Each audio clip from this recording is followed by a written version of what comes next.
কথায় বাঁচায়, আবার সেই কথাই মেরে ফেলে। কথা হলো মানুষের সবচেয়ে শক্তিশালী অস্ত্র। একটি বাক্য হৃদয় জয় করতে পারে, আবার একটি মাত্র বাক্যই সব ভেঙে দিতে পারে। কথা মানুষকে বাঁচায়, আবার সেই কথাতেই দম আটকে আসে। কিছু কথা আমাদের ভবিষ্যতের দরজা খুলে দেয়, আবার কিছু কথা ভিতরে ধীরে ধীরে ক্ষত তৈরি করে। একটু সহানুভূতিশীল শব্দ মানুষকে শক্তি দেয়, আর একটু অবহেলা মানুষকে ভেঙে ফেলে। এ কারণে কথার আগে ভাবা খুব জরুরি। এ কথা কি কারো মনে আশা জাগাবে নাকি ধ্বংস করবে? মনে রাখবেন, কথার শক্তি সীমাহীন। কিছু কথা স্বপ্ন দেখায়, আবার কিছু কথা তিলে তিলে মেরে ফেলে। তাই কারো প্রতি কোনো শব্দ ব্যবহার করার আগে একটু ভেবে চিন্তে সহানুভূতির সাথে ব্যবহার করবেন। হ্যালো এভরিওয়ান, আসসালামু আলাইকুম। কেমন আছেন সবাই? আশা করছি যে যেখান থেকে আমার ভিডিওটি দেখতেছেন আল্লাহর অশেষ রহমতে সবাই ভালোই আছেন। আলহামদুলিল্লাহ, আমরাও ভালো আছি। তো আবারও হাজির হয়েছি নতুন দিনে নতুন একটি গ্রামীণ লাইফস্টাইল ভ্লগ ভিডিও নিয়ে। মনোযোগ সহকারে পুরো ভিডিও জুড়ে থাকবেন, আশা করছি আপনাদের কাছে ভালো লাগবে।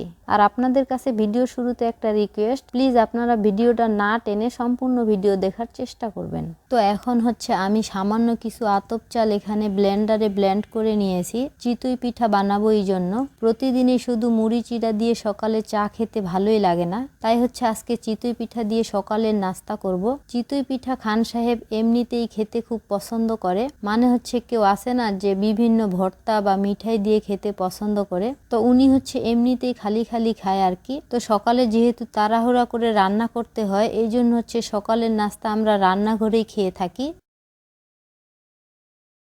তা এখন হচ্ছে চা খাওয়া শেষ করে শাক তুলতে চলে আসছি।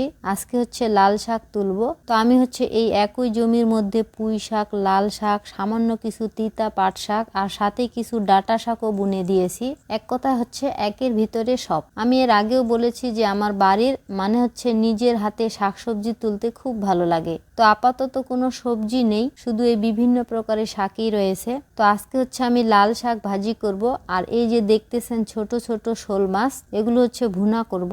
আজকে আর রান্না আপনাদের সাথে শেয়ার করব না, কারণ হচ্ছে আমার রান্না তেমন একটা ভালো না, তাই হচ্ছে আমি বেশিরভাগ সময় অফ ক্যামেরায় রান্না করে থাকি। তো রান্না শেষ করে হচ্ছে আমি মশলার পটগুলো একটু মুছে নিচ্ছি, কারণ এই মশলার পটগুলো যদি অপরিষ্কার থাকে তাহলে আমার কাছে কেমন জানি লাগে। মশলার পট অপরিষ্কার থাকলে রান্নাঘর মানে হচ্ছে চুলা যদি ভাঙা থাকে তাহলে রান্না করতে আনইজি ফিল করি। তো এবার আমার মশলার পটগুলো একটু বেশি ময়লা হয়েছে, কারণ হচ্ছে এতদিন যেহেতু রোজা ছিল, আর রোজার দিনে যেহেতু আমাদের সব কাজ পড়েছে, এইদিকে হচ্ছে রোপা নিড়ানি দিতে লাগলো, আর প্রতিদিন তো ঘাস কাটা কাজ রয়েছে। ঘাস কাটার জন্যই হচ্ছে আমার ঘরে অনেক কাজ জমা রয়ে গিয়েছে। জানি না ঘরের কাজগুলো কত দিনে গুছিয়ে করতে পারবো।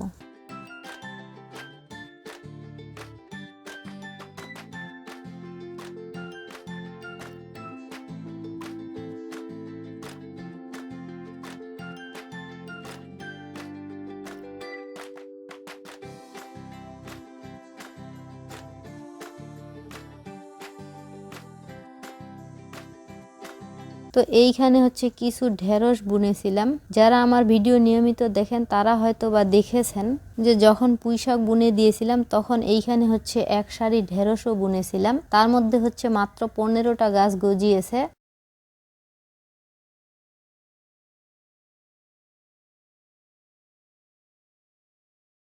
তো এই জন্য হচ্ছে পুঁইশাকের পাশে অল্প একটু জায়গা ফাঁকা আছে, ওইখানে আজকে আরো কিছু ঢেঁড়স বুনে দিচ্ছি।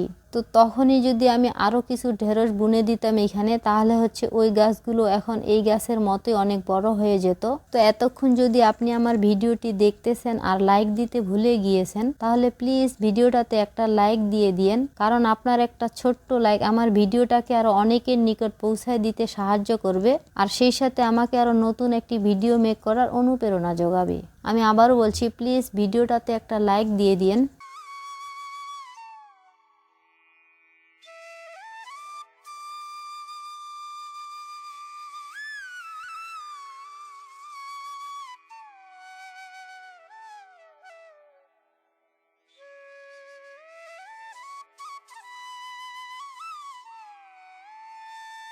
তো তো পুঁইশাকগুলো যেহেতু একটু বড় হয়ে গিয়েছে আর এতগুলো পুঁইশাক তো আর আমরা খেয়ে শেষ করতে পারবো না, তাই হচ্ছে কিছু পুঁইশাক আজকে বিক্রি করার জন্য এখন কাটতেছি। পুঁইশাকগুলো এত সুন্দর হয়েছে মাশাআল্লাহ, ভিডিওতে হয়তো বা তেমন একটা বোঝা যাচ্ছে না, কিন্তু বাস্তবে আসলে পুঁইশাকগুলো অনেক সুন্দর হয়েছে আর একদম তাজা। তো আমার গ্রামীণ লাইফস্টাইল ব্লগ ভিডিওগুলো যদি আপনার কাছে ভালো লেগে থাকে তাহলে আমার চ্যানেলটি সাবস্ক্রাইব করে আমার এই ছোট্ট পরিবারের সদস্য হয়ে যেতে পারেন। আর আপনি যদি কাজটি অলরেডি করে থেকে থাকেন তাহলে আপনাকে জানাই অসংখ্য ধন্যবাদ। তো এখানে হচ্ছে পুঁইশাক কত টাকা বিক্রি করলাম সেটা কোনো বিষয় না, যেহেতু আমরা পুঁইশাকগুলো নিজেরাই খাওয়ার জন্য লাগাইছিলাম, যেহেতু এখন খাওয়ার পরেও কিছু অতিরিক্ত পুঁইশাক রয়ে গিয়েছে এই জন্য হচ্ছে বিক্রি করা। এখানে টাকাটা কোনো বিষয় না, নিজেরাই খাওয়ার জন্য বুনেছি, সেইখান থেকে যতটুকু পারি বিক্রি করছি, এইটাই আমাদের কাছে অনেক কিছু।